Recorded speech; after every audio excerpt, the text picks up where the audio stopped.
Okay, നമുക്ക് ഇന്നത്തെ ക്ലാസ്സിൽ മെയിനായിട്ട് നമ്മൾ ഡിസ്കസ് ചെയ്യുന്നതെന്ന് പറഞ്ഞാൽ കുറച്ച് ഷോർട്ട് കട്ട്സ് ആണ്. അലൈൻമെന്റിന് കുറച്ച് ഷോർട്ട് കട്ട്സ്, അതുപോലെ തന്നെ ഫൈൻഡ് ആൻഡ് റീപ്ലേസ് വെച്ചിട്ട് നമുക്കൊരു RGB എങ്ങനെ CMYKലോട്ട് കൺവേർട്ട് ചെയ്യാം, അല്ലെങ്കിൽ നമുക്ക് ഒബ്ജക്ട്സിന്റെ കളർ എങ്ങനെ മൾട്ടിപ്പിൾ ആയിട്ട് നമുക്ക് കളർ മാറ്റാം, അതുപോലെ തന്നെ പബ്ലിഷ് ചെയ്യുന്ന എങ്ങനെയാണ് നമ്മൾ PDFലോട്ട് പബ്ലിഷ് ചെയ്യുന്നത് എന്നുള്ളതാണ്. ഓക്കെ, നമുക്ക് ആദ്യം നമുക്ക് ഷോർട്ട് കട്ട്സ് നോക്കാം. അതിനുവേണ്ടി നമുക്ക് ഡിഫറെൻറ്റ് ടൈപ്പ് ഓഫ് ഒബ്ജക്ട്സിനെ നമുക്ക് ഇതിൻ്റെ അകത്ത് ക്രിയേറ്റ് ചെയ്യാം. സോ ഒരു ഒബ്ജക്റ്റ് ഇതിൻ്റെ അകത്ത് ക്രിയേറ്റ് ചെയ്തു, രണ്ടാമത് വേറൊരു ഒബ്ജക്റ്റ് ക്രിയേറ്റ് ചെയ്തു. ഓക്കെ, മൂന്നാമത് നമുക്ക് വേറൊരു ഒബ്ജക്റ്റിൻ്റെ അത് ക്രിയേറ്റ് ചെയ്യാം, ഒരു സ്റ്റാർ ക്രിയേറ്റ് ചെയ്യാം. ഓക്കെ, ഇതിൻ്റെ തന്നെ ഒരു ഡ്യൂപ്ലിക്കേറ്റ് കോപ്പി എടുത്തിട്ട് Ctrl+D അടിക്കുന്നു, അതിൻ്റെ കോപ്പിയും കൂടെ എടുത്തിട്ട് ഈ ഒരു ഏരിയയിലേക്ക് വയ്ക്കുന്നു. ഓക്കെ, അതിനുശേഷം ഞാൻ ഇതിൻ്റെ കളർ ജസ്റ്റ് ഒന്ന് മാറ്റുന്നു, വേറൊരു കളറാക്കും. ഓക്കെ, അപ്പോൾ ഷോർട്ട് കട്ട്സ് നോക്കിക്കോണം. ഓരോ ഷോർട്ട് കട്ട്സും എന്ന് പറഞ്ഞു കഴിഞ്ഞാൽ നമ്മൾ ഓരോ സ്ക്രീനിലോട്ട് ടോപ്പിലോട്ട് അലൈൻ ചെയ്യുന്നത്, അതേപോലെ തന്നെ സ്ക്രീനിന്റെ ബോട്ടത്തിലോട്ട് അലൈൻ. സ്ക്രീൻ മീൻസ് എന്താണ്? ഈ ഒരു വർക്ക് ഏരിയക്കകത്തുള്ള ബോട്ടം, അതുപോലെ ലെഫ്റ്റ്, അതുപോലെ റൈറ്റ്, അതുപോലെ സെന്റർ, അതുപോലെ ഈവൻ. ഓക്കെ, ഇത്രയും കാര്യങ്ങളാണ് നമ്മൾ നോക്കുന്നത്. അതുപോലെ സെന്റർ ഓഫ് ദ പേജ്. അപ്പോൾ നമ്മൾ ശ്രദ്ധിക്കേണ്ട കാര്യം എന്ന് പറഞ്ഞു കഴിഞ്ഞാൽ, ആദ്യം ഞാനൊരു ഒബ്ജക്റ്റിനെ സെലക്ട് ചെയ്തു, ഷിഫ്റ്റ് ഹോൾഡ് ചെയ്ത് അടുത്ത ഒബ്ജക്റ്റിനെ സെലക്ട് ചെയ്തു, അതുപോലെ തന്നെ ഷിഫ്റ്റ് ഹോൾഡ് ചെയ്ത് അടുത്ത ഒബ്ജക്റ്റിനെ സെലക്ട് ചെയ്തു, ഷിഫ്റ്റ് ഹോൾഡ് ചെയ്ത് ലാസ്റ്റ് ഈ ഒബ്ജക്റ്റിനെ സെലക്ട് ചെയ്തു. അപ്പോൾ നമ്മൾ ഈ ഷോർട്ട് കട്ട്സ് കൊടുക്കുന്ന സമയത്ത് ഇത് മൂവ് ചെയ്യുന്നത് depending on the last object selected. അതായത് ഈ ഒരു ഒബ്ജക്റ്റിന്റെ അനുസൃതമായിട്ടായിരിക്കും അത് മൂവ് ചെയ്യുന്നത്. ഓക്കെ, ഈ ഒരു ഒബ്ജക്റ്റിന് അനുസൃതമായിട്ട്. അപ്പോൾ നമുക്ക് ഓരോ ഷോർട്ട് കട്ടായിട്ട് നോക്കാം. T അടിച്ചാൽ ടോപ്പ്. ഓക്കെ, ഒന്നും കൂടെ നമുക്ക് സെലക്ട് ചെയ്തിട്ട് T അടിച്ചു കഴിഞ്ഞാൽ കണ്ടോ ടോപ്പിൽ അലൈൻ ആയി. അപ്പോൾ ഏതിന്റെ ടോപ്പിലാണ് അലൈൻ ആയത്? ഇതിനനുസൃതമായിട്ടാണ് അതിന്റെ ടോപ്പിലോട്ട് അലൈൻ ആയത്, ഡിസ്ട്രിബ്യൂട്ട് ആയത്. ഓക്കെ, അടുത്തത് ഇപ്പൊ ലാസ്റ്റ് ഒബ്ജക്റ്റ് നമ്മുടെ യെല്ലോ ഒബ്ജക്റ്റ് ആണ്. അപ്പൊ T for top, B for bottom, അതിന്റെ ബോട്ടത്തിലോട്ടാണ് വന്നത്, അല്ലാതെ പേജിന്റെ ബോട്ടത്തിലോട്ടല്ല. താഴോട്ട് വന്നുണ്ടല്ലോ, ഒബ്ജക്റ്റ് എല്ലാം ഒരേ ലൈനിൽ വന്നുണ്ടല്ലോ. B for bottom, L for left. Okay, ആ ഒബ്ജക്റ്റിന്റെ ലെഫ്റ്റിലോട്ടാണ് വന്നിരിക്കുന്നത്. ഓക്കെ, R ഫോർ റൈറ്റ്, ആ ഒബ്ജക്റ്റിന്റെ റൈറ്റിലോട്ടാണ് വന്നിരിക്കുന്നത്. ചെറിയൊരു മാറ്റം ഉണ്ട്, കാണാൻ പറ്റുമോ? R for right. Okay, C for centre, E for even. Okay, എല്ലാം ആ ഒരു പർട്ടിക്കുലർ ഒബ്ജക്റ്റ് വെച്ചിട്ടാണ് നമ്മൾ ചെയ്യുന്നത്. അടുത്തത് P for centre of the page. Okay, P for centre of the page. P ആകുമ്പോൾ കറക്റ്റ് പേജിന്റെ സെന്ററിലോട്ട് വരും. ഞാൻ ഒന്നും കൂടെ അൺഡു ചെയ്യാം. ഓക്കെ, അപ്പൊ നമ്മളിപ്പം നോക്കിയത് ഏത് ഒബ്ജക്റ്റിന് അനുസൃതമായിട്ടാണ്? ഈ ഒരു യെല്ലോ ഒബ്ജക്റ്റിന്, അല്ലെങ്കിൽ യെല്ലോ ഇതിന്റെ പ്രോപ്പർട്ടിക്ക് അനുയോജ്യമായിട്ടാണ്. നമ്മൾ ഇനി അടുത്ത് ഇത് സെലക്ട് ചെയ്യുക, ഷിഫ്റ്റ് ഹോൾഡ് ചെയ്യുക, ഓരോന്നായിട്ട് സെലക്ട് ചെയ്യുക. അവസാനം ഇപ്പം നമുക്ക് സ്റ്റാർ സെലക്ട് ചെയ്യാം. ഓക്കെ, വീണ്ടും നമുക്ക് T for top. Okay, B for bottom, എല്ലാം സ്റ്റാറിന്റെ ഇതനുസൃതമായിട്ടാണ്. R ഫോർ റൈറ്റ്, കണ്ടോ റൈറ്റ് എന്ന് പറയുമ്പോൾ സ്റ്റാറിന്റെ ആ റൈറ്റിൽ കയറി. C ഫോർ സെന്റർ, അത് ചെറുതായിട്ട് വർക്ക് ചെയ്യുന്നുണ്ട്. C for centre, E for even, P for centre of page. Okay, അപ്പം ഇത് വർക്ക് ചെയ്യുന്നതെന്ന് പറഞ്ഞാൽ മൾട്ടിപ്പിൾ ഒബ്ജക്റ്റ് സെലക്ട് ചെയ്തിട്ട് അവസാനം ഏത് ഒബ്ജക്റ്റ് ആണ് ഇരിക്കുന്നത് അതിനനുസൃതമായിട്ടാണ് വർക്ക് ചെയ്യുന്നത്. ഉദാഹരണത്തിന് ഒന്നും കൂടെ നോക്കാം. ഫസ്റ്റ് ഈ ഒബ്ജക്റ്റ് സെലക്ട് ചെയ്തു, രണ്ടാമത് ഈ ഒബ്ജക്റ്റ് സെലക്ട് ചെയ്തു, മൂന്നാമത് ഈ ഒബ്ജക്റ്റ് സെലക്ട് ചെയ്തു, നാലാമത് ഈ ഒബ്ജക്റ്റ് സെലക്ട് ചെയ്യുക. ഓക്കെ, ഷിഫ്റ്റ് ഹോൾഡ് ചെയ്യുക, 2, 3, 4. ഓക്കെ, ഇപ്പൊ നാലാമതാണ് T ഫോർ ടോപ്പ്. കണ്ടോ, അതിന്റെ ടോപ്പിലോട്ട് അലൈനായി. B ഫോർ ബോട്ടം, അതിന്റെ ബോട്ടത്തിലോട്ട് അലൈനായി. L ഫോർ ലെഫ്റ്റ്, അതിന്റെ ലെഫ്റ്റിലോട്ട് അലൈനായി. അതിനെ കാണാൻ പറ്റത്തില്ല. C ഫോർ സെന്റർ, അതിന്റെ സെന്ററിലോട്ട് അലൈനായി. E for even, correct even ആയി. P for centre of page, correct centre of പേജിൽ വന്നു. കണ്ടല്ലോ, സെന്റർ ഓഫ് പേജിൽ. ഓക്കെ, അപ്പോൾ വേറൊരു ഡൗട്ട് നോർമലി നമുക്ക് വരാം. അപ്പോൾ എന്തുകൊണ്ടാണ് അതങ്ങനെ, എന്താണ് സെന്റർ ഓഫ് പേജ്? ഒന്നുകൂടെ ഞാൻ സെന്റർ ഓഫ് പേജ് എടുക്കാം. അപ്പോൾ ഒരു സെക്കൻഡ്, ഒരു പ്രോപ്പർട്ടിയും കൂടെ നമുക്ക് എടുക്കാം. ഇതിന്റെ ഒരു ഡ്യൂപ്ലിക്കേറ്റ് കൂടെ എടുത്തിട്ട് സെലക്ട് ചെയ്യുന്നു, Ctrl+D, എന്നിട്ട് ഇതിന്റെ കളർ സ്വല്പം ഒന്ന് മാറ്റി. ഓക്കെ, ഇപ്പൊ സെന്റർ ഓഫ് ദ പേജ് എന്ന് പറഞ്ഞാൽ എന്താണെന്നുള്ളൊരു ഡൗട്ട് നോർമലി നമുക്ക് വരും. ഓക്കെ, അപ്പൊ സെന്റർ ഓഫ് പേജ് വരുമ്പോൾ എന്തുകൊണ്ടാണ് അങ്ങനെ അലൈൻ ആവണേ എന്നുള്ള ഡൗട്ടാണ് നമുക്ക് നോർമലി വരുന്നത്. ഓക്കെ, അതിന് വേണ്ടിയിട്ട് നമുക്ക് ജസ്റ്റ് പിക് ടൂൾ എടുക്കുക, ഓരോന്നായിട്ട് സെലക്ട് ചെയ്യുക. P അടിക്കുന്ന സമയത്ത് കണ്ടോ, P അടിക്കുന്ന സമയത്ത് പക്ഷേ കറക്റ്റ് പ്രോപ്പർ അലൈൻ അല്ലാത്തണക്ക് എനിക്ക് തോന്നുന്നു centre of the page. Okay, അപ്പോൾ നമുക്ക് correct centre of page align ചെയ്യണമെങ്കിൽ ഫുള്ള് സെലക്ട് ചെയ്യുക, ഒരു പ്രാവശ്യം അതിനെ Ctrl+G അടിച്ച ശേഷം ഗ്രൂപ്പ് ചെയ്യുക.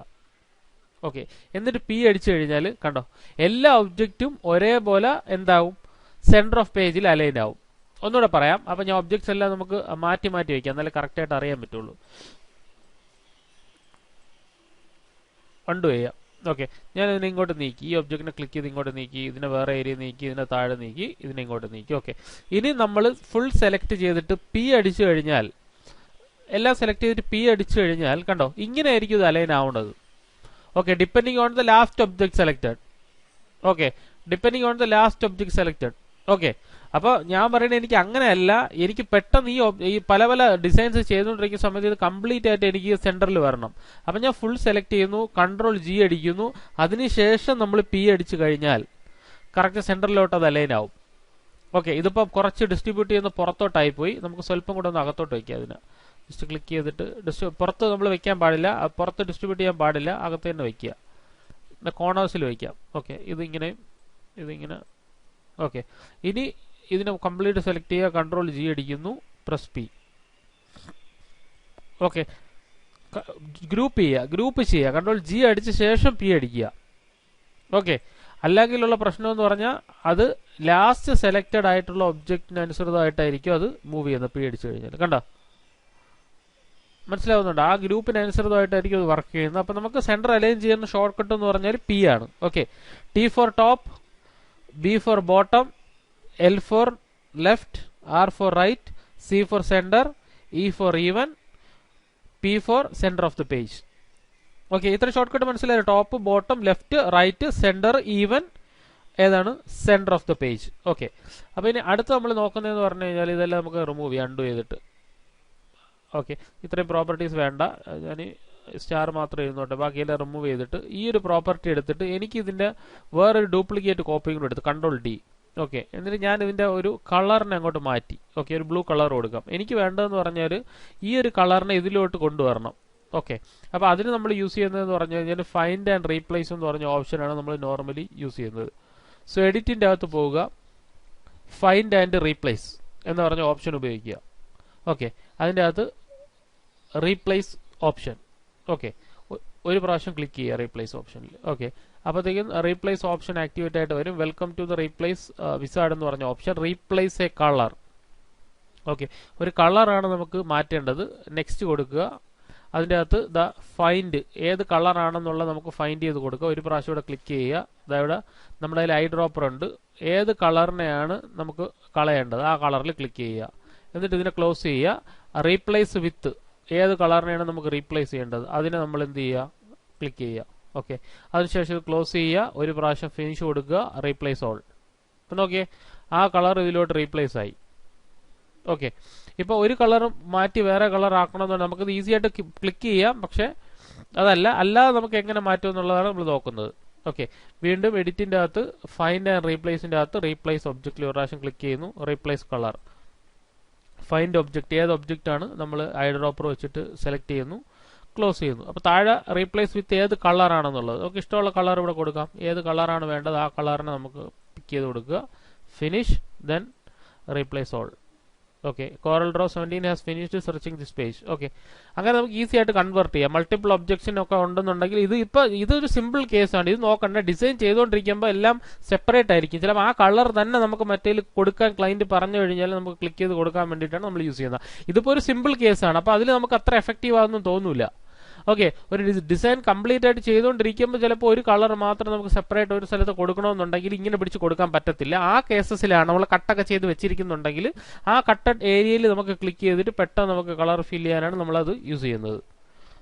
ഓക്കെ, അടുത്തതെന്ന് പറഞ്ഞു കഴിഞ്ഞാൽ നമ്മൾ എങ്ങനെയാണ് അതിന് മുമ്പായിട്ട് ഇതിൻ്റെ അകത്ത് ഒരു ഓപ്ഷൻ കൂടെ പറയാനുണ്ട്. എഡിറ്റിൻ്റെ അകത്ത് ഫൈൻഡ് ആൻഡ് റീപ്ലേസിൻ്റെ അകത്ത് റീപ്ലേസ് ഒബ്ജക്റ്റ്. ഓക്കെ, അത് എടുക്കുന്നതിന് മുമ്പായിട്ട് നമ്മളിപ്പോൾ ഈ ഒരു ഒബ്ജക്റ്റ് ഏതാണ് ഇവിടെ ക്ലിക്ക് ചെയ്തത്, ഈ ഒരു ഏരിയ കാണാവോ, ഇതെന്താണ് CMYK, cyan, magenta, yellow and black. Okay, അപ്പോൾ സിയാൻ 66, മജന്ത 89, ബാക്കിയെല്ലാം 0. ഓക്കെ, അങ്ങനെയാണ് ഇപ്പോൾ കിടക്കുന്നത്. അപ്പോൾ എനിക്കിതിൻ്റെ കളർ മാറ്റാം, മീൻസ് എനിക്കിതിൻ്റെ പാറ്റേൺ മാറ്റാം. RGB മാറ്റിയിട്ട് എനിക്ക് CMYKയിലോട്ട് ചേഞ്ച് ചെയ്യണമെന്നുണ്ടെങ്കിൽ RGBയിൽ ക്ലിക്ക് ചെയ്യുക. അതിൻ്റെ അകത്ത് നെക്സ്റ്റ് അടിക്കുക. അതിൻ്റെ അകത്ത് നമുക്കിതാ replace colour with the colour model എന്നൊരു ഓപ്ഷൻ ഉണ്ട്. അതിൻ്റെ അകത്ത് CMYK മാറ്റിയിട്ട് ഇതിൻ്റെ അകത്ത് ലാബ് കളർ, അങ്ങനെ പല ഗ്രേ സ്കെയിൽ ആണ്, ഗ്രേ സ്കെയിൽ, അങ്ങനെ എല്ലാത്തിൻ്റെ കളറും ഇതിൻ്റെ അകത്തുണ്ട്. ഞാനിപ്പോൾ തൽക്കാലം ഇതിനെ RGBയിലോട്ട് കൺവേർട്ട് ചെയ്യാണ്. ഓക്കെ, ഇതാണ് CMYK. CMYK ഓൾറെഡി ഇത് CMYK ആയിട്ട് കിടക്കുകയാണ്. നമുക്ക് ഇതിനെ RGBയിലോട്ടാണ് കൺവേർട്ട് ചെയ്യേണ്ടത്. ഏത് ഒബ്ജക്റ്റ് കോർണറിൽ ക്ലിക്ക് ചെയ്താൽ ഈ റൈറ്റ് ഹാൻഡ് സൈഡിൽ കാണിക്കും എന്ത് ഒബ്ജക്റ്റ് ആണെന്നുള്ളത്. ഓക്കെ, ഞാൻ ഇതിനെ RGBയിലോട്ട് കൊണ്ടുവന്നിട്ട് ഫിനിഷ് കൊടുക്കുക, replace all. Okay, Corel Draw 17 has finished. Okay, ഇനി ഇതിനെ ക്ലിക്ക് ചെയ്ത് നമുക്ക് നോക്കാം. ചെറുതായിട്ടൊരു കളർ മാറുകയും ചെയ്തു, ശ്രദ്ധിച്ചായിരുന്നോ? ചെറുതായിട്ടൊരു കളർ മാറുകയും ചെയ്തു. അതിപ്പോൾ എന്ത് ചെയ്തു? കൺവേർട്ട് ചെയ്ത് RGBയിലോ CMYKയിലോട്ട് കൺവേർട്ട് ചെയ്യാം. അപ്പം നമുക്ക് ഇതിൻ്റെ അകത്തിട്ട് തന്നെ നമുക്ക് എന്തിനു വേണമെങ്കിലും അങ്ങോട്ടും ഇങ്ങോട്ടും കൺവേർട്ട് ചെയ്യാം. നമ്മളിപ്പോൾ RGB അല്ലേ, ഇനി CMYK ആക്കണമെങ്കിൽ വീണ്ടും എഡിറ്റിൻ്റെ അകത്തോട്ട് പോവുക, ഫൈൻഡ് ആൻഡ് റീപ്ലേസ് എടുക്കുക. ഏതാണ്? റീപ്ലേസ് ഒബ്ജക്റ്റ് എടുക്കുക, replace a colour with model or a palette. Next അടിക്കുക, CMYK മാറ്റുക, RGB ആക്കുക, ഫിനിഷ്, റീപ്ലേസ് ഓൾ കൊടുത്തു കഴിഞ്ഞാൽ ഇനി ക്ലിക്ക് ചെയ്ത് നോക്കിക്കഴിഞ്ഞ് ഇത് RGBയിലോട്ട് കൺവേർട്ടായി. ഓക്കെ, അതിൻ്റെ എന്താണ് ഒരു ഇതും കോഡും കൂടെ അവിടെ കാണിക്കുന്നുണ്ട്, എന്ത് കളറിലോട്ടാണ് അത് കൺവേർട്ട് ആയെന്നുള്ളത്. ഓക്കെ, അടുത്ത് നമ്മൾ നോക്കുന്നതെന്ന് പറഞ്ഞു കഴിഞ്ഞാൽ ഇതിന് എങ്ങനെ നമുക്കൊരു PDF പബ്ലിഷ് ചെയ്യാമെന്നുള്ളതും, അതുപോലെ തന്നെ PDF പബ്ലിഷ് ചെയ്തിട്ട് ഇപ്പോൾ നമ്മൾ എന്താണ് ഒരാൾക്ക് കൊടുക്കുന്ന സമയത്ത് അയാൾ പ്രിൻ്റ് ഔട്ട് എടുക്കണ്ട, അല്ലെങ്കിൽ കോറൽ ഡ്രോ ഓപ്പൺ ചെയ്യുന്ന സമയത്ത് നമുക്ക് എന്താണ് എത്രത്തോളം പെർമിഷൻ അയാൾക്ക് കൊടുക്കണം, അത് പ്രിൻ്റ് എടുക്കണോ ഈ ഫയൽ, അത് അയാൾ കണ്ടാൽ മാത്രം മതിയോ? അപ്പോൾ ഇപ്പോൾ നമുക്കൊരു കമ്പനി ഉണ്ട്, അപ്പോൾ എല്ലാ കമ്പനീസിന് ഞാനിപ്പോൾ ഒരു ഫയൽ കൊടുക്കുകയാണ് അവർക്ക്, കോറൽ ഡ്രോ ഫയൽ. അപ്പോൾ കൊടുക്കുന്ന സമയത്ത് അവർ എന്ത് ചെയ്യും? അത് അവർ റീ എഡിറ്റ് ചെയ്യും എന്നെനിക്ക് തോന്നുന്നുണ്ട്, റീ എഡിറ്റ് ചെയ്യും. അപ്പോൾ അങ്ങനെ അവർ റീ എഡിറ്റ് ചെയ്യണ്ട, അവർക്ക് റീഡിങ് പെർമിഷൻ മാത്രം കൊടുത്താൽ മതി, അവർ റൈറ്റ് ചെയ്യണ്ട. അല്ലെങ്കിൽ നമ്മൾ ഒരു കടയിൽ കൊണ്ട് കൊടുക്കുന്ന സമയത്ത് അവരെന്ത് ചെയ്യുക? അവർ പ്രിൻ്റ് ഔട്ട് എടുക്കുകയാണെന്ന് വെച്ചോ, അവർ പ്രിൻ്റ് ഔട്ട് എടുക്കേണ്ടത് വായിച്ചാൽ മാത്രം മതി, അവർക്ക് പ്രിൻ്റ് ഔട്ട് പെർമിഷൻ കൊടുക്കണോ വേണ്ടേ, അങ്ങനെയുള്ള കുറച്ച് ഓപ്ഷൻസ്. അതേപോലെ നമുക്ക് അതിൻ്റെ സൈസ് കുറയ്ക്കാൻ പറ്റും, പ്രിൻറ്റിങ്ങിൻ്റെ സൈസ്. അല്ലെങ്കിൽ നമ്മളിപ്പോൾ അവർക്ക് നെറ്റ് വഴി അയച്ചു കൊടുക്കുന്ന സമയത്ത് അതിൻ്റെ സൈസ് കുറയ്ക്കണോ, ഏത് സൈസിൽ കുറയ്ക്കണം, അങ്ങനെയുള്ള കാര്യങ്ങളെല്ലാം നമുക്ക് PDF കൺവേർട്ട് ചെയ്യണതിന് മുമ്പായിട്ട് നമുക്ക് നോക്കാം. PDF കൺവേർഷനാണ് മെയിൻ ആയിട്ടുള്ള ടാസ്ക് എന്ന് പറയുന്നത്. ഫയലിൽ പബ്ലിഷ് ടു PDF പബ്ലിഷ് ചെയ്തുള്ള സമയത്ത് നമുക്ക് എന്തൊക്കെ ഓപ്ഷനാണ് നമുക്ക് മാറ്റേണ്ടതെന്നുള്ളത് ഒരു പ്രാവശ്യം ക്ലിക്ക് ചെയ്യുക. അതിൻ്റെ അകത്ത് കൊണ്ടുപോകുന്നതിന് മുമ്പായിട്ട് അപ്പോൾ ഫയൽ നെയിം ചേഞ്ച് ചെയ്തിട്ട് ഓട്ടോമാറ്റിക്കായി PDF നമുക്ക് മാറ്റാം, പോർട്ടബിൾ ഡോക്യുമെന്റ് ഫോർമാറ്റിലോട്ട് നമുക്ക് മാറ്റാം. അതിന് മുമ്പ് നമ്മൾ സെറ്റിംഗ്സിൽ ഒരു പ്രാവശ്യം ക്ലിക്ക് ചെയ്ത് കഴിഞ്ഞാൽ ഈ സെറ്റിംഗ്സ് എല്ലാം നമുക്ക് ഭയങ്കരമായിട്ട് ഉപയോഗമുള്ളതാണ്. നമ്മൾ PDF സെറ്റിംഗ്സിലോട്ട് കൺവേർട്ട് ചെയ്യുന്നതിന് മുമ്പായിട്ട് നമുക്ക് എന്തൊക്കെ ഓപ്ഷൻസ് ചേഞ്ച് ചെയ്യണമെന്നുള്ള കാര്യമാണ്. അപ്പോൾ കറണ്ട് ഡോക്യുമെന്റ് ആണ്, എത്ര പേജസ് പ്രിന്റ് ഔട്ട് എടുക്കണം. ഇത് നോർമലി നമ്മൾ പ്രിന്റ് ഔട്ട് എടുക്കുമല്ലോ, വേർഡിലെല്ലാം പ്രിന്റ് ഔട്ട് എടുക്കുമ്പോൾ വരുന്ന സെയിം ഓപ്ഷൻസ് ആണ്. ഡോക്യുമെന്റ് ആണെങ്കിൽ ഡോക്യുമെന്റ്, അത് കറണ്ട് ഡോക്യുമെന്റ് ആണെങ്കിൽ കറണ്ട് ഡോക്യുമെന്റ്, അതിന്റെ പേജസ് എത്ര പേജ് ഉണ്ട്. 5 പേജ് ഉണ്ടെങ്കിൽ നമുക്ക് 5 പേജ് കൊടുക്കാം. കറണ്ട് പേജ് ഉണ്ടെങ്കിൽ ഈ ഒരു കറണ്ട് പേജ് മാത്രമേ ഇതിൻ്റെ അകത്ത് ഉണ്ടാവുള്ളൂ. മൾട്ടിപ്പിൾ പേജസ് ഉണ്ടെങ്കിൽ മൾട്ടിപ്പിൾ പേജസ് നമുക്ക് കൊടുക്കാം. അതുപോലെ തന്നെ കളറുമായിട്ട് ബന്ധപ്പെട്ട് കിടക്കുന്ന കാര്യങ്ങൾ, യൂസ് ഡോക്യുമെന്റ് കളർ സെറ്റിംഗ്സ്, ആ ഡോക്യുമെന്റിന്റെ അതേ കളർ സെറ്റിംഗ്സ് തന്നെ നമുക്ക് കൊടുക്കാം. ഓക്കെ, അതുപോലെ തന്നെ അതർ കളർ കൺട്രോൾസ്, ഇപ്പോൾ കളറുമായിട്ട് ബന്ധപ്പെട്ട് കിടക്കുന്ന സംഭവങ്ങളാണ്. അത് നമുക്കൊരു ഡോക്യുമെന്റ് പ്രിന്റ് ഔട്ട് എടുക്കുന്നതിന് മുമ്പായിട്ട് നമുക്ക് എല്ലാ കളറും പരമായിട്ടുള്ള സെറ്റിംഗ്സും നമുക്ക് ചേഞ്ച് ചെയ്യാം. അതിന് വേണ്ടിയിട്ടുള്ള ഓപ്ഷൻസ് ആണ്. അതുപോലെ തന്നെ ഡോക്യുമെന്റ് എന്ന് പറഞ്ഞാൽ ഡോക്യുമെന്റ് ഓതർ ഇപ്പോൾ എൻ്റെ പേരുണ്ട്. അതുപോലെ തന്നെ optimise fast four web page നമുക്ക് ഒപ്റ്റിമൈസ് ചെയ്യാം വെബിന് വേണ്ടിയിട്ട്. അതുപോലെ ഹൈപ്പർ ലിങ്ക് ഉണ്ടോ, ബുക്ക് മാർക്സിൻ്റെ ഹൈപ്പർ ലിങ്ക് ഉണ്ടോ, ബുക്ക് മാർക്സ് ഉണ്ടോ, തംബ്നെയിൽ ഉണ്ടോ, അങ്ങനെയുള്ള കാര്യങ്ങളാണ്. അതുപോലെ തന്നെ ഒബ്ജക്ട്സ് എന്ന് പറഞ്ഞു കഴിഞ്ഞാൽ ബിറ്റ് മാപ്പ് കംപ്രഷൻ എന്ന് പറഞ്ഞാൽ ബിറ്റ് മാപ്പ് നമുക്ക് കംപ്രഷൻ ടൈപ്പ് നമുക്ക് തീരുമാനിച്ചു കൊടുക്കാം, JPEG ആണോ സിപ്പ് ആണോ. അങ്ങനെ സിപ്പ് ആണെങ്കിൽ കുറച്ചും കൂടെ സൈസ് കുറയ്ക്കാൻ പറ്റും, അങ്ങനെയുള്ള കാര്യങ്ങൾ. അതുപോലെ JPEG 10 ആണ്. ഇപ്പോൾ ഹൈ ക്വാളിറ്റി കൂട്ടണമെന്നുണ്ടെങ്കിൽ ഹൈ ക്വാളിറ്റിയിലോട്ട് നമുക്ക് വരാം, ലോ ക്വാളിറ്റി ആണെങ്കിൽ നമുക്ക് ലോ ക്വാളിറ്റിയിലോട്ട് വരാം. ഓക്കെ, ഇപ്പോൾ ഹൈ ആയി, ഇത് ലോ ആയി. ഓക്കെ, അങ്ങനെ ഏത് ക്വാളിറ്റി വേണം ആ ക്വാളിറ്റിയിൽ നിന്ന് നമുക്ക് എന്ത് ചെയ്യാൻ പറ്റും, ഈസി ആയിട്ട് നമുക്ക് അതിനെ ചേഞ്ച് ചെയ്ത് കൊടുക്കാൻ പറ്റും. ഓക്കെ, പിന്നെ ഗ്രേ സ്കെയിലാണോ കളറാണോ എന്നുള്ള കാര്യങ്ങളെല്ലാം നമുക്ക് അതിൻ്റെ അകത്ത് അറിയാൻ പറ്റും. പിന്നെ പ്രീ പ്രസ് എന്ന് പറഞ്ഞൊരു ഓപ്ഷൻ, അത് ബ്ലീഡ് ലിമിറ്റ് അങ്ങനെയുള്ള കാര്യങ്ങളെല്ലാം അത് പ്രിന്റിങ് പരമായിട്ട് ബന്ധപ്പെട്ട കാര്യങ്ങളാണ്. അത് നമുക്കത് ക്ലയന്റിൻ്റെ ഇതനുസരിച്ച് ക്വാളിറ്റി അനുസരിച്ച് നമുക്ക് എങ്ങനെ വേണമെങ്കിലും നമുക്ക് സെറ്റ് ചെയ്യാം. പിന്നെ വരുന്നത് തന്നെ സെക്യൂരിറ്റിയാണ്. അതാണ് ഞാൻ നേരത്തെ പറഞ്ഞത്. ഇതിന്റെ ഒരു നല്ല ഓപ്ഷനാണ്. അതായത് ഒരു പാസ്വേഡ് നമുക്കിപ്പോൾ ഓപ്പൺ ചെയ്യാം. അപ്പം ഞാനൊരു ഫയൽ കൊടുത്തു വിടുകയാണെന്നുണ്ടെങ്കിൽ പ്രിന്റിങ്ങിന് പ്രസ്സിൽ കൊടുത്തു വിടുകയാണെങ്കിൽ അപ്പോൾ എൻ്റെ അനുവാദത്തോടു കൂടി അല്ലാതെ എനിക്ക് ഈ ഡോക്യുമെന്റ് നമുക്ക് ഓപ്പൺ ആക്കാൻ പറ്റൂല. ആ പാസ്വേഡ് ഉണ്ടെങ്കിൽ മാത്രം ഓപ്പൺ ആക്കാൻ പറ്റുള്ളൂ. ഓക്കെ, അത് ഒരു പാസ്വേഡ് സെറ്റപ്പ്. രണ്ടാമത് പെർമിഷൻ പാസ്വേഡ് കൊടുക്കാം. ഇപ്പം 2 പാസ്വേഡ് വേണമെങ്കിലും കൊടുക്കാം. പെർമിഷൻ പാസ്വേഡ് എന്ന് പറഞ്ഞു കഴിഞ്ഞാൽ പ്രിന്റിംഗ് പെർമിഷൻ, ലോ റെസൊല്യൂഷൻ വെച്ചിട്ട് മാത്രമേ അയാൾക്ക് പ്രിന്റ് ഔട്ട് എടുക്കാൻ പറ്റുള്ളൂ. അത്രയ്ക്ക് വേണ്ടപ്പെട്ട ഒരു ഫയലാണെന്നുണ്ടെങ്കിൽ അയാളിപ്പം ലോ ക്വാളിറ്റി റെസൊല്യൂഷൻ എടുത്താൽ മതി, ഹൈ ക്വാളിറ്റിയിൽ എടുക്കണമെങ്കിൽ ആ രീതിയിൽ കൊടുക്കാം. അതുപോലെ ഹൈ ക്വാളിറ്റിയുടെ ഹൈ ക്വാളിറ്റിയിൽ അയാൾക്ക് ഹൈ ക്വാളിറ്റിയിൽ എടുക്കാം. അപ്പം നണ്ണാണെങ്കിൽ ഒന്നും പറ്റൂല. എഡിറ്റിംഗ് നണ്ണാണെന്ന് പറഞ്ഞാൽ വേറെ ഒരു ഓപ്ഷനും ഇല്ല. ഓക്കെ, അതുപോലെ എഡിറ്റിംഗ് പെർമിഷൻ നമുക്ക് ഇൻസേർട്ട് ചെയ്യാൻ, ഡിലീറ്റ് ചെയ്യാൻ, റൊട്ടേറ്റ് ചെയ്യാനുള്ള പെർമിഷൻ മാത്രം കൊടുക്കുക. ഓക്കെ, ഇനി എക്സെപ്റ്റ് എക്സ്ട്രാക്ഷൻ പേജസ് അതിനുള്ള ഓപ്ഷൻ കൊടുക്കാം. എല്ലാ പേജസ് എക്സ്ട്രാക്ട് ചെയ്യാനുള്ള ഓപ്ഷൻ കൊടുക്കാം. Enabling copy of text images and other content. അപ്പോൾ ഇവിടെ ഇത്രയും ടിക്ക് ഇത് ഓഫ് ആണെങ്കിൽ ഇത് പറ്റത്തില്ല. ഓക്കെ, ഇത് നണ്ണാണെങ്കിൽ അത് പറ്റത്തില്ല. അങ്ങനെ നമുക്ക് ഇഷ്ടമുള്ള ഓപ്ഷൻസ് നമുക്ക് എന്ത് ചെയ്യാൻ പറ്റും, അതിൻ്റെ അകത്ത് കൊടുക്കാൻ പറ്റും. അതാണ് നമ്മൾ ചില PDF ഫയൽ ഓപ്പൺ ചെയ്യുമ്പോൾ നമ്മൾ സ്ഥിരം കാണുന്നുണ്ട് ഈ ഒരു ഓപ്ഷനാണ് ആക്ടിവേറ്റ് ആയി വരുന്നത്. അല്ല, ഉദാഹരണത്തിന് നമ്മൾ ബാങ്കിങ് സ്റ്റേറ്റ്മെന്റ് നമ്മൾ എടുക്കുമല്ലോ, അപ്പം നമുക്ക് അവരൊരു പാസ്വേഡും കൂടെ അയച്ചു തരും ഈ PDF സെയിം. അതായത് അവർ ഈ ഒരു ഓപ്ഷൻ ഓപ്പൺ ആക്കിയിട്ടിട്ടാണ് അവർ നമുക്ക് തരുന്നത്. അവർ ഇതല്ല ആയിരിക്കുന്നത്, ഈ പെർമിഷൻ എല്ലാം അവർ നമുക്ക് തന്നിട്ട് ഈ ഒരു ഇത് മാത്രമാണ് ഓപ്പൺ അപ്പ് ആക്കി ഇടുന്നത്. ഏതാണ് ഈ ഒരു പെർമിഷൻ മാത്രം. അപ്പോൾ സ്ഥിരം നമ്മൾ ബാങ്കിങ് സ്റ്റേറ്റ്മെന്റ് എടുക്കുമ്പോൾ അവർ ബാങ്ക് നമുക്കൊരു പാസ്വേഡും കൂടെ തരും. അത് ഇങ്ങനെ ലോക്ക് ചെയ്തിട്ടാണ് അവർ തരുന്നത്. അതുകൊണ്ടാണ് വേറെ ആർക്കും അതിനകത്ത് കയറിയിട്ട് നമ്മുടെ ബാങ്ക് സ്റ്റേറ്റ്മെന്റ് ഒന്നും അത് എടുക്കാൻ സമ്മതിക്കാത്തത്. ഓക്കെ.